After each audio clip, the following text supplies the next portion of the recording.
Demario, when y'all were kind of struggling a little bit early in the season, what do you guys kind of rely on to keep confidence and to like have the faith you guys kind of turn around? Is it like past performance or what? What do you guys rely on? I think your mindset always has to be on your process, not on the results. You have to focus on your process and let that understand that the results are a byproduct of your process. And early on, when you're trying to work on so many different things, it can take a little while for it to catch stride. But our mind, we never focused on, whether we were having success or whether we were struggling. We just kind of focused on just making sure our process was right, making sure that we're focused on the right things. And as we get to where we want to get in the season, and as we start making, strides towards that final goal, it's going to be important that we continue to do that. Next question from Brooke Kirchhofer. Hey, Demario, based on the Falcons' last couple games, what have you seen maybe Matt Ryan do well and where their offense is seeming to hit their stride? I think when you look at their turn on the tape, you just see they have a lot of explosive weapons. Offensive line is doing a good job of protecting them, and he's getting the ball out very quick and knows where he wants to go with the ball, and just a lot of dynamic players around them. And they're doing a good job of getting those guys the ball where they're strongest, and so it's going to be a good challenge for us. Next question from Amos Morale. Yeah, Malcolm seems like he's getting his hands on the ball a lot these last couple games, making a lot of plays. Where have you seen him kind of, I guess, get more comfortable within the defense? Malcolm has been a phenomenal player in this league for a long time, so I don't think it's surprising or shocking to anybody that he's playing at a high level. It's cool to kind of get to see it up close and personal. What so many other people have raved about him being a good leader, about him being a good football player. High energy player, just makes a lot of plays.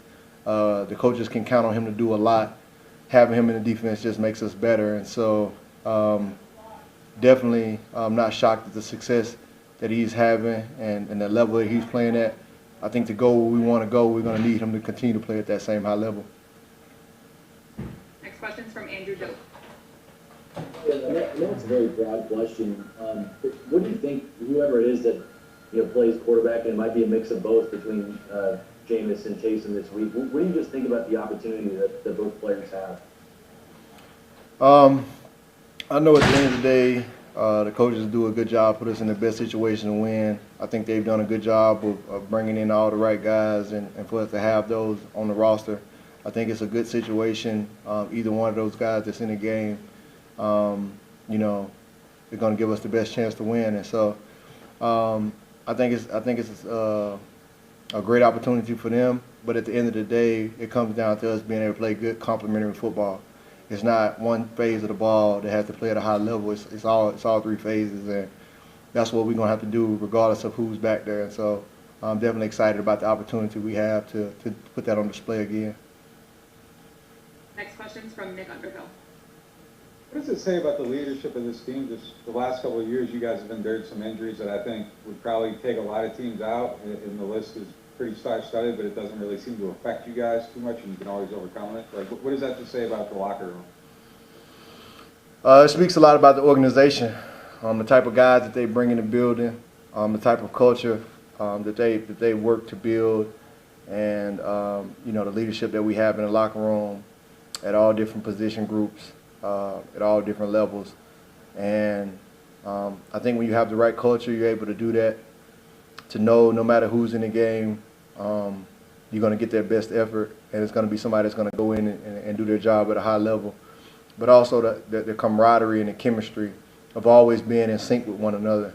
I think that's the part that most people can't kind of see, is that there's just an unspoken camaraderie that's happening inside of the games. We're in sync, like the defense is in sync with the special team is in sync with the offense, and we kind of gel off each other. And so we almost can sense the way that the game is going to go or how the game is going, and know who needs to pick up where. And so that's what you have to be to get where we want to go. And so we just got to continue to do that and keep doing it at an even higher level. Next question's from Amy Just.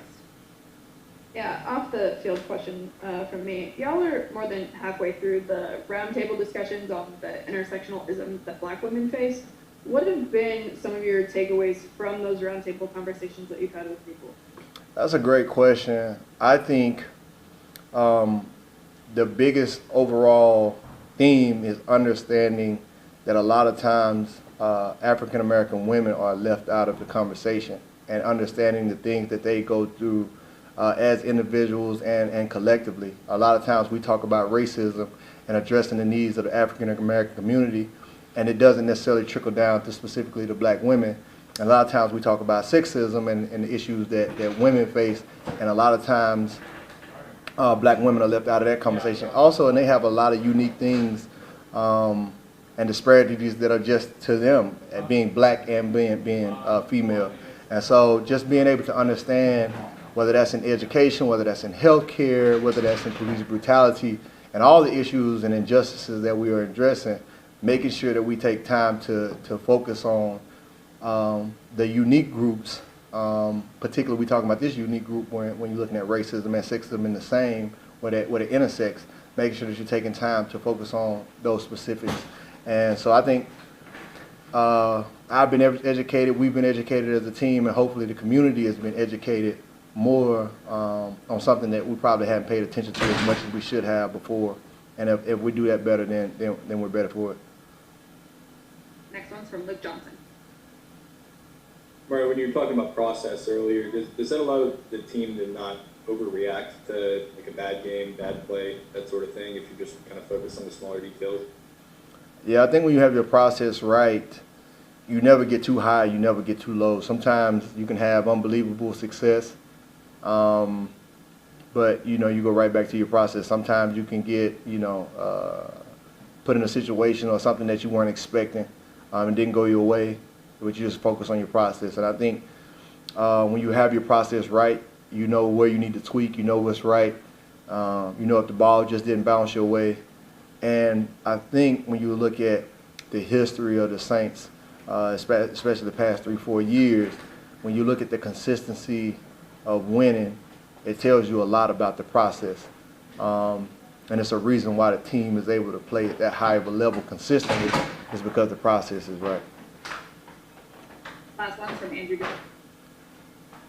Last question for me. I know we really haven't had a chance to chat about it, at least I don't believe, but your daughter's in remission and cancer-free, and obviously just a big blessing for your family. I mean, we probably don't have enough time to cover all that you guys have kind of gone through, but what's just kind of your reaction throughout these past couple of weeks and going through the process? Yeah, it's something going through something like that when it's any of your children, especially your youngest child, it's tough and it's challenging, and don't wish that on any parent, but also know that there are a lot of parents that are going through it. It's been unbelievable news. It was hard. We just put our faith in God, and we made it through. Actually, today we just found out our daughter doesn't have to undergo any more anesthesia, any more major checkups, just normal visits from here on out.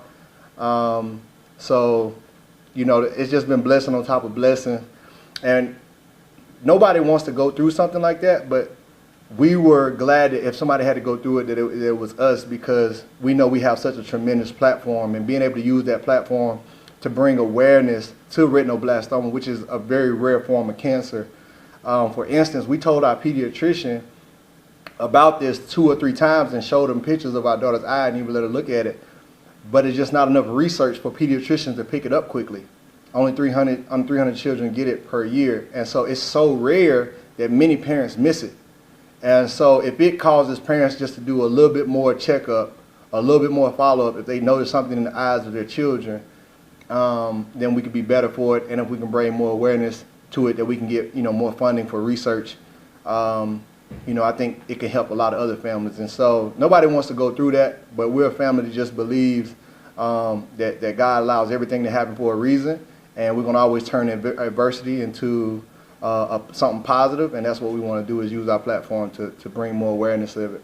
But Carly Faith, she's doing amazing, 100% healthy, and just praising God for that. All right, that'll wrap it up. Thanks so much, Demario. All right, thank you guys. Be blessed.